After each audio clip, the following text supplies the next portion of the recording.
Welcome back, everyone. Ready for another deep dive? Always. All right. Today, we're going to be diving into the world of intelligent investing. Oh, yeah. Classic. We're going to be talking about excerpts you've sent us from Benjamin Graham's The Intelligent Investor. A legendary book. It really is. So we're going to be uncovering the core principles of intelligent investing. We'll be looking at Graham's insights on market fluctuations, analyzing specific companies, and even taking a peek into the minds of successful investors. That sounds fascinating. One of the first things that really jumped out at me when reading this book was Graham's definition of an intelligent investor. Right. He's not talking about like somebody with a super high IQ or anything like that. No, not at all. It's much more about temperament and approach Yeah. than just like raw intelligence. Okay, so what does that mean? What actually makes somebody an intelligent investor? Graham highlights a few key characteristics: patience, discipline, eagerness to learn, and the ability to control your emotions. Oh, that's interesting. So it's really more about the mental and emotional side of investing. Exactly. These traits are absolutely essential when it comes to navigating the ups and downs of the market. Now, that makes sense. It's kind of like if you were about to make a big decision in your own life, Right. you wouldn't just jump into it without doing any research or thinking it through. Of course not. You'd carefully weigh the pros and cons, consider different perspectives, and try to stay as level-headed as possible. That's exactly the mindset that Graham wants us to bring to investing. Absolutely. He wants us to be thoughtful, analytical, not impulsive or swayed by hype. So it's about making decisions based on logic and reason. Precisely. Graham also makes a really clear distinction between investing and speculating. Oh yes, a critical distinction. We hear those words thrown around all the time, but what's the actual difference in Graham's view? For Graham, investing is about owning a piece of a business, understanding its intrinsic value, and patiently waiting for that value to grow. Speculation, on the other hand, is more like gambling. Oh, okay. Interesting. It's about trying to time the market or chase hot stocks without a solid understanding of what you're actually buying. So it's about focusing on the long-term potential of a company, Precisely. not just trying to make a quick buck. Exactly. He actually compares reckless investors to spendthrift misers, which I always thought was a brilliant analogy. Oh, wow. That is a great analogy. They're so focused on saving every penny, but then they throw it all away on risky bets. It's like they're being frugal in the wrong way. Exactly. So they're losing sight of the bigger picture. That's a powerful image, Yeah. and it really highlights the dangers of letting greed or fear cloud your judgment. Fear and greed. Those are definitely powerful emotions when it comes to money. You know, And speaking of risk management, Graham introduces this really important principle called the margin of safety. yes, one of his most famous concepts. And it sounds like something that could apply to so many areas of life, not just investing. Absolutely. It's about minimizing risk by buying assets for significantly less than their true worth. So like if you were buying a used car and you get it for a steal well below market value. You have a margin of safety built in. If there are unexpected repairs or the car turns out to be not as great as you thought. Right. You haven't lost as much because you got it at such a good price. Exactly. Yeah. And in the stock market, this principle is crucial because it protects you from the inevitable fluctuations and uncertainties. So you're basically building in a buffer to protect yourself from potential losses. Precisely. And Graham even provides some tangible examples in the book. He talks about focusing on stocks that are trading below their net working capital. Meaning what? Essentially, you're buying $1 for 50 cents, which gives you a huge cushion against potential losses. Well, that's a great way to put it. And this all ties back to his idea of market fluctuations and investor psychology. Oh, absolutely. He dives deep into the irrationality that often drives market behavior. So he's basically saying that the market doesn't always act in a logical or predictable way. Exactly. Investors tend to overreact to both good news and bad news, causing prices to swing wildly from their intrinsic value. It's like the market has a mind of its own. Right. Sometimes it feels like It's constantly shifting between like euphoria and panic. Graham actually calls this Mr. Market. Mr. Market. Okay, I like that. And he warns against letting Mr. Market dictate your investment decisions. So instead of getting swept up in those emotional swings, what should we be focusing on? On the fundamentals, on understanding the underlying value of the businesses we're investing in. So we need to do our own research and not just follow the herd. Exactly. Just because everyone else is buying a particular stock doesn't mean it's a good investment. And conversely, just because a stock is falling doesn't mean it's time to sell. So it's all about making informed decisions based on our own assessment of value. Precisely. Now, to help with that assessment, Graham outlines a really interesting framework for evaluating specific companies. Right. He focuses on key factors like earnings, financial strength, and the quality of management. And in chapter 13, he actually walks us through four specific companies: Eltra Emerson, Electric Emery Air Freight, and Emhart Corp. What struck me was that these weren't like high-flying tech companies or the hottest stocks on the market. Exactly. Graham was deliberately choosing companies that represented a range of industries and valuations. He wanted to demonstrate his approach in a variety of contexts. So instead of just telling us what to look for, he's actually showing us how to apply his principles in real-world scenarios. Precisely. And one of the things he emphasizes is the importance of comparing a company's profitability to its peers. Right, because a company might look profitable on its own. But if its competitors are doing much better, it could be a red flag. Okay, that makes sense. And he also stresses the importance of understanding a company's capital structure. Right. How much debt does it have? How is it financed? These are all crucial pieces of the Well, puzzle. absolutely. We're not just looking at earnings, we're also evaluating a company's financial health and stability. Now, on the flip side, Graham also includes some cautionary tales in chapter 17. Oh, yes. The ones about companies that went off the rails. Exactly, like Aetna Maintenance, NVF, and Penn Central. It's like a case study in financial disasters. Exactly. Yeah. And he uses these examples to highlight the red flags that investors should watch for. One example that really stuck with me shares a particularly striking example of financial manipulation or market absurdity. It's a prime example of why we need to be skeptical and dig beneath the surface. It's like being a detective. Exactly. We can't just take things at face value. We need to question assumptions and do our own homework. And Graham even suggests going a step further, visiting companies, talking to management, and getting a firsthand look at their operations. Absolutely. He wants us to see the business with our own eyes, not just through the lens of financial statement. So it's about getting a holistic view of the company. Precisely. Now, before we move on to part two, we have to talk about one of the most compelling pieces of evidence for Graham's approach: the super investors of Graham and Doddsville. Ah, yes. This essay is truly inspiring. It's about a group of Graham students who went on to achieve phenomenal success in the market. So is he saying that ordinary investors can actually beat the market? Well, according to Graham, the answer is a resounding yes. Really? And he lays out the common traits of these super investors. Let me guess. Patience, discipline, value investing, independent thinking. Haha, got it. They are all disciples of Graham's philosophy, and they all had the courage to stick to it, even when the market was going crazy. And of course, one of the most famous examples is Warren Buffett. Who started out as one of Graham's students and went on to become one of the most successful investors of all time. It's incredible to see how his teachings have had such a lasting impact. Absolutely. It's a testament to the power of learning from the best and applying those principles consistently. And it shows that with the right approach and the right mindset, anyone can achieve financial success. So it's not just about luck or being in the right place at the right time. It's about having a solid investment philosophy and sticking to it. All right, well, on that note, we're going to take a quick break and be back soon with part two of our deep dive into the intelligent investor. Stay tuned. It really is remarkable. And you know what's even more interesting is that these super investors, they achieved success in different markets and different time periods. Oh, wow. So it wasn't just a matter of luck or, being in the right place at the right time. Exactly. It was about having that sound investment philosophy and sticking to it no matter what. That's impressive. Yeah.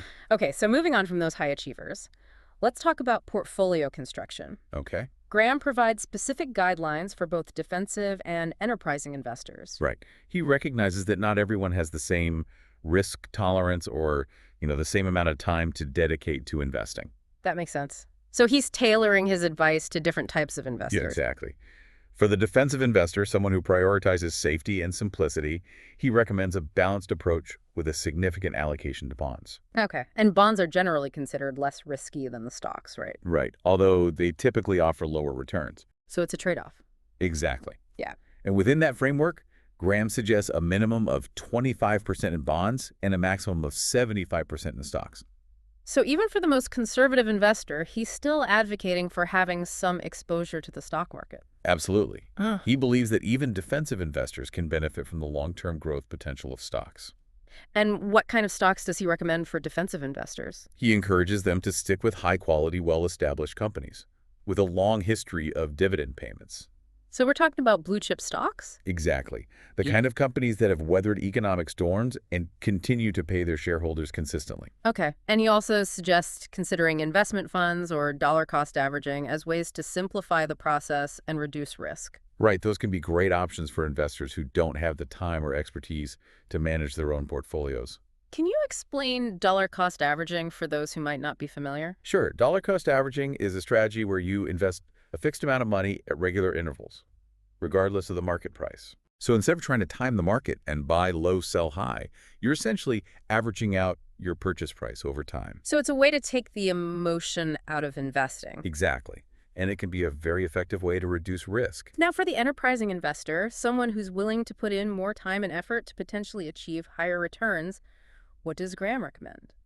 Well, he opens up the possibilities a bit more. Okay. He suggests exploring bargain issues, growth stocks, and even special situations like mergers and acquisitions. So this is where things get a little more exciting. Yeah, right. But even for the enterprising investor, Yeah. he emphasizes the importance of a margin of safety and thorough analysis. So no matter how experienced or ambitious you are, the core principles remain the same. Absolutely. Hmm. It's always about minimizing risk and maximizing potential reward. Now, one of the recurring themes throughout the book is the importance of understanding market fluctuation. Oh, yes. Graham wants us to be prepared for those inevitable ups and downs. Because let's face it, the market can be a wild ride. Absolutely. He provides historical context showing how the market has gone through cycles of boom and bust throughout its history. And he's basically saying that trying to time the market is a fool's errand. Pretty much. It's incredibly difficult to predict when those cycles will turn. Even seasoned professionals struggle to do it consistently. So what's the alternative? Graham advocates for a long-term perspective Okay. and encourages investors to take advantage of market dips to buy undervalued assets. So instead of fearing those downturns, we should see them as opportunities. Exactly. They're a chance to buy great companies at a discount. Now, one of the most crucial aspects of investing that Graham highlights is the psychological element. Oh, absolutely. That's often overlooked, but it can have a huge impact on our decisions. It's so easy to get caught up in the hype or panic and make impulsive moves that we later regret. Exactly. Graham stresses the importance of controlling your emotions and not letting fear or greed drive your investment choices. Because fear and greed are powerful motivators. They are. And they can lead us to make irrational decisions. Remember Mr. Market? Oh, yeah? He's always trying to tempt you into making emotional decisions So we need to be aware of those temptations. and resist them. Right. So how do we do that? Well, Graham provides some really vivid anecdotes about the irrational behavior of investors throughout history. He talks about the guy who bought a stock at $30 and sold it at $600, only to see it climb even higher, and the people who poured their life savings into high-flying tech stocks that ultimately crashed and burned. Oh, wow. Those are cautionary tales. They are, and they remind us that market sentiment can change on a dime, So we need to be prepared for anything. and we need to have a solid investment philosophy to guide us through those turbulent times. Okay, so let's talk about some specific strategies that Graham recommends for navigating these turbulent waters. Right. What are some practical steps that we can take? Well, one strategy is dollar cost averaging, which we discussed earlier. It's a way to smooth out your purchases over time and reduce the impact of market volatility. Right, so instead of investing a lump sum all at once, we're spreading it out over regular intervals. Exactly. And another key strategy is diversification. Diversification meaning? Spreading your risk across different asset classes and industries. So we're not putting all our eggs in one basket. Exactly. And for the more adventurous investor, Graham suggests exploring special situations like mergers and acquisitions where there might be opportunities to profit from mispricings. So there are ways to potentially outperform the market. There are. Yeah. But even with those strategies, he emphasizes the importance of discipline and patience. So it's not about getting rich quick. No, it's about building wealth steadily over time. Now let's talk about one of the most fundamental concepts in the book, the difference between price and value. Okay, This seems like a simple concept, but I have a feeling it's more nuanced than it appears. you're right. The market price of a stock can fluctuate wildly, driven by emotions and short-term factors. But the intrinsic value of a business, the true worth of its assets and its earning power, is much more stable. So the intelligent investor focuses on that intrinsic value, looking for opportunities to buy assets for less than they're worth. Exactly. It's like buying that dollar for 50 cents. Right. And how do we determine that intrinsic value? Well, Graham provides a number of tools and techniques, including analyzing a company's financial statements, understanding its competitive advantages, and assessing the quality of its management. So it's a combination of quantitative and qualitative analysis. Right. And he encourages investors to be skeptical, to question assumptions, and to do their own homework. So it's not just about crunching numbers, it's also about understanding the story behind the numbers. Exactly. And he even suggests visiting companies, talking to management, and getting a firsthand look at their operations. So it's about getting a holistic view of the business. Precisely. Yeah. And throughout the book, he emphasizes the importance of having a long-term perspective. Okay. He argues that the market is driven by short-term emotions, but over the long run, the value of a business will be reflected in its stock price. So we need to tune out the noise and focus on the fundamentals. Exactly. Yeah. And he provides numerous historical examples to illustrate this point, showing how companies that were undervalued by the market eventually went on to achieve great success. So patience is key. Absolutely. He also talks about the importance of patience, reminding us that building wealth takes time. It's not a sprint, it's a marathon. Okay, so let's shift gears a bit and talk about the different types of investments that Graham recommends. Right. Does he provide a framework for evaluating various asset classes, like stocks, bonds, and real estate? He does. He emphasizes the importance of diversification, spreading your risk across different types of investments. So we're not just limiting ourselves to one particular asset class. Right, and each asset class has its own risks and rewards. Stocks have the potential for higher returns, but they also come with more risk. Bonds are generally considered safer, but they typically offer lower returns. And real estate can be a good investment, but it's also less liquid than stocks or bonds. So it's about finding the right mix of investments that aligns with our risk tolerance and our financial goals. Exactly. And when it comes to selecting individual investments, Graham provides a number of tools and techniques for analyzing companies. He talks about looking at their financial statements, understanding their competitive advantages, and assessing the quality of their management. He also emphasizes the importance of looking for undervalued assets, companies that are trading for less than they're worth. So it's about finding those hidden gems. Exactly. And he reminds us to always have a margin of safety, buying assets for significantly less than their intrinsic value. So we're protecting ourselves from potential downside. Right. And he cautions against following the crowd, chasing hot stocks, or trying to time the market. So independent thinking is key. Absolutely. Yeah. Now let's talk about some of the common mistakes that investors make. Okay, I think we can all relate to this. We've probably all made some investment blunders at some point. It's part of the learning process. Yeah. One of the biggest mistakes is letting emotions drive your decisions. Oh, yeah. It's easy to get caught up in the hype or panic and make impulsive moves. I know, I've definitely been guilty of that. Another common mistake is not doing your homework. It's important to understand what you're investing in and to do your own research. So don't just blindly trust what others are saying. Exactly. And another mistake is not having a plan.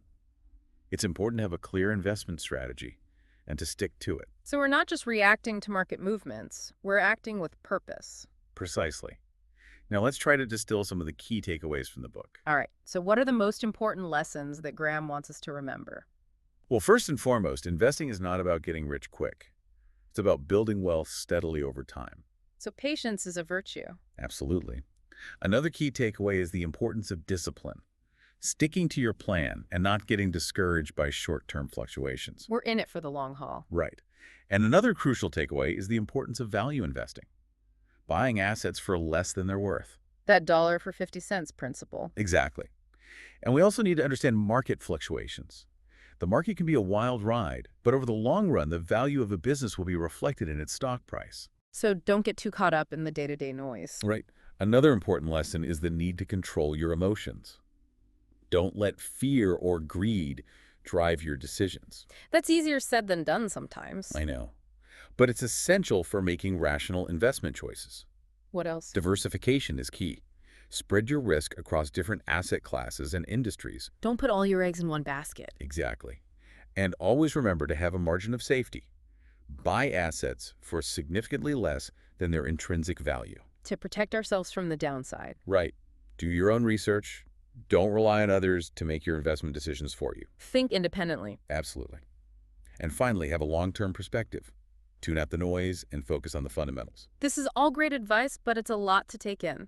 What are some resources that Graham recommends for investors? Well, he mentions a number of books, magazines, and financial services that can provide valuable information. Okay, so we can continue learning and deepening our understanding. Exactly.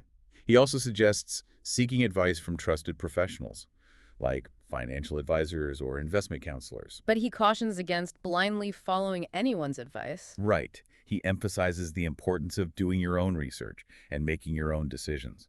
So we're ultimately responsible for our own financial well-being. Precisely. Yeah, it really is. It's like he's giving us the tools to take control of our own financial future. Right. It's about empowering individual investors to make informed decisions. And one thing that I thought was really interesting is how much Graham emphasizes the ethical aspects of Oh, investment. absolutely.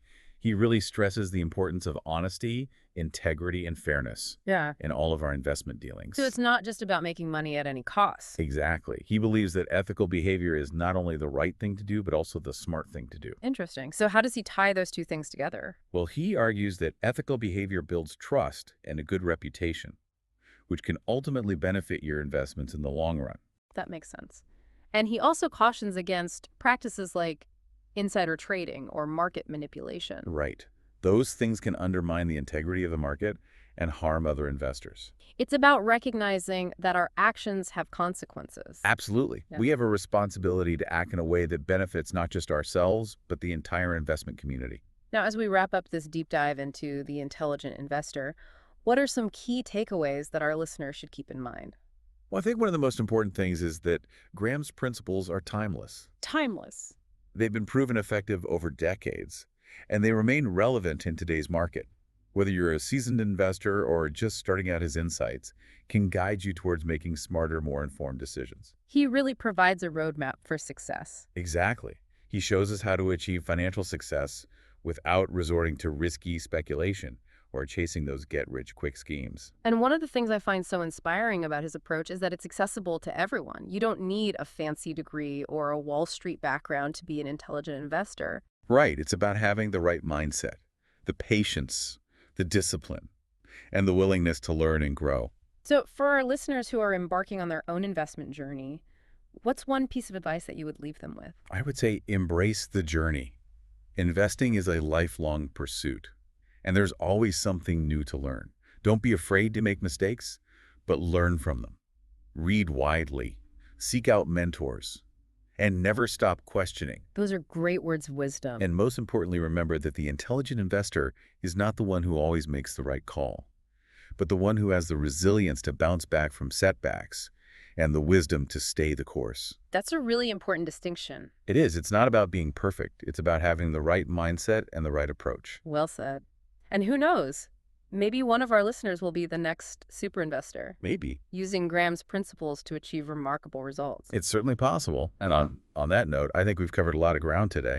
We've delved into the core principles of intelligent investing, explored Graham's insights on market fluctuations, analyzed specific companies, and even peeked into the minds of successful investors. It's been a fascinating journey. It has. And I hope our listeners have found it valuable. I'm sure they have. So to all of our listeners out there, thank you for joining us on this deep dive into the intelligent investor. And remember, stay curious, stay informed, and happy investing. We'll see you next time.